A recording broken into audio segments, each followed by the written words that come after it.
kembali lagi bersama saya Sania dalam Market Analysis yang menyediakan informasi mengenai rekap serta prediksi kondisi market terkini. Langsung saja kita mulai dari kategori yang pertama, yaitu Forex. Euro merosot pada hari Kamis dan kehilangan sebagian besar kenaikan yang disebabkan oleh FOMC. Terseret oleh penguatan dolar US secara luas, imbal hasil US yang lebih tinggi, sentimen risk off di pasar ekuitas, dan meningkatnya kekhawatiran tentang prospek Uni Eropa setelah bulan Maret lalu. Euro USD turun 1% diperdagangkan pada sekitar 1.0510 dan terus mendekati terendah bulan Mei. Dalam jangka menengah, perbedaan kebijakan moneter antara ECB, The Fed, dan dampak dari perang Ukraina terus membebani euro terhadap greenback. Kita beralih ke USD JPY. USD JPY tetap berada di posisi terdepan di puncak mingguan sekitar 130.50 selama sesi Asia. USD JPY menarik pembelian baru pada hari Kamis dan sekarang telah rally lebih dari 100 pips dan dari terendah harian dekat zona di sekitar 128.75. Kenaikan kemungkinan harga spot untuk membalikkan sebagian dari penurunan pasca FOMC hari Kamis lalu sebelumnya di terendah mingguan dan disponsori oleh kombinasi faktor. Kita beralih ke GBP USD. GBP USD berhasil menghindari pembantaian pasar bergejolak pada Kamis dan Jumat. Ekuitas obligasi, komoditas lebih rendah karena dolar US melonjak lebih tinggi. GBP hancur setelah pengakuan jujur dari Bank of England atau BOE yang mengatakan resesi adalah kepastian yang terpaku dengan perkiraan inflasi akan mencapai 10%. Kita beralih ke AUD USD. RBA membawa kejutan hawkish awal pekan lalu yang mendorong AUD USD. Seperti yang telah dilihat pada hari Selasa, tertinggi baru akan lebih tinggi itu bisa menjadi awal dari gelombang bullish lain asalkan pembeli dapat menahan support. Support lebih tinggi rendah di sekitar 0.7082 dan harga melonjak hingga ke resisten di level psikologis di sekitar 0.7250. Kita beralih ke kategori metals. XAUUSD mencatat kerugian di sesi Amerika Utara, merosot dari tertinggi harian di sekitar 1.909.66 di tengah sentimen pasar risk off karena dua bank sentral menyatakan kekhawatiran tentang China, sementara Bank of England atau BOE memperkirakan kontraksi PDB pada 2023 untuk Inggris.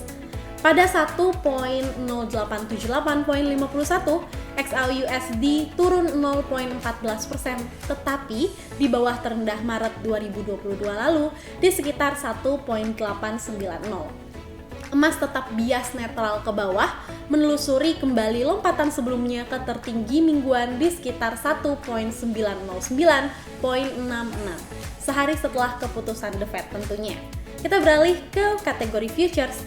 WTI menurun sejak beberapa minggu lalu setelah invasi Rusia ke Ukraina yang terus mengarah berbagai kondisi perdagangan. Melewati batas 109.20 pada penutupan harian terlihat membuat minyak bergerak kembali ke arah tren dengan level resistensi berikut mencatat di sekitar 116.64 dengan lonjakan tertinggi di bulan Maret di sekitar 130.50. Kita beralih ke stok. Boeing. Pelanggan utama Boeing berbicara tentang kesulitan perusahaan dan perlunya perombakan raksasa kedirgantaraan dapat dimengerti karena kekhawatiran investor mengirim saham Boeing turun 5% pada Kamis sore lalu. Perusahaan Boeing 737 MAX diharapkan menjadi pesawat komersial terlaris sepanjang masa setelah peristiwa kecelakaan fatal. Saham Boeing melemah 6.50 atau minus 4.14%, ditutup pada harga 150.47 pada Kamis lalu. Kita beralih ke Disney yang turun 27% year to date atau YTD. Pasar akan mengawasi dengan cermat tanggal 11 Mei saat pendapatan kuartal keduanya keluar. Kuartal terakhir Disney menghasilkan hasil yang buruk, setidaknya pada sudut pandang arus kas. Terlepas dari kenyataan bahwa pendapatan naik 34% dari tahun ke tahun atau year over year. Itu dia rekap dari kondisi pasar minggu lalu. Bagaimana kondisi pasar minggu ini? Langsung saja kita lihat dari minggu ini.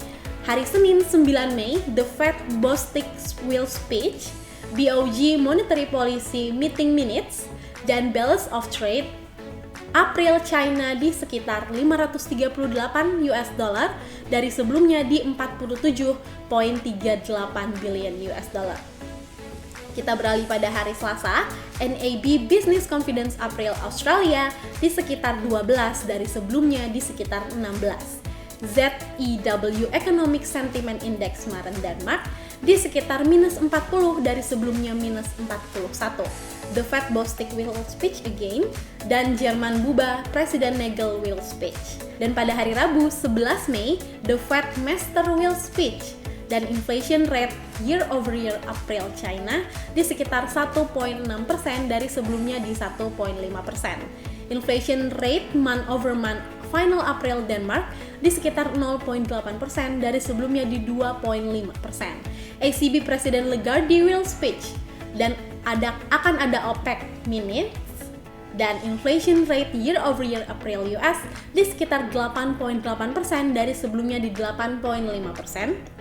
Dan inflation rate month over month April US di sekitar 0,3% dari sebelumnya di 1,2%. Dan pada hari Kamis 12 Mei, GDP month over month Maret GB di sekitar 0,1% dari sebelumnya tetap di 0,1%. GDP growth rate kuartal over kuartal per kuartal 1 GB di sekitar 0,9% dari sebelumnya di 1,3%.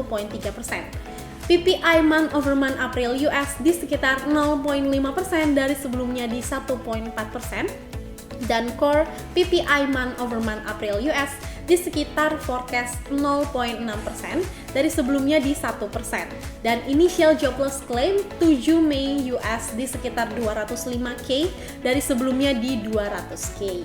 Dan pada hari Jumat 13 Mei, Industrial Production month over month Maret di sekitar minus 0,9% dari sebelumnya di 0,7%, dan Michigan Consumer Sentiment Pral Mart US di sekitar 63,5 dari sebelumnya di 65,2, dan FOMC Member Master will speak. Itu dia forecast dan prediksi dari kondisi market minggu ini. Untuk Mexian yang ingin melihat detail informasinya, jangan lupa mengunjungi sosial media kami. Saya Sania, pamit undur diri, sampai jumpa Mexian.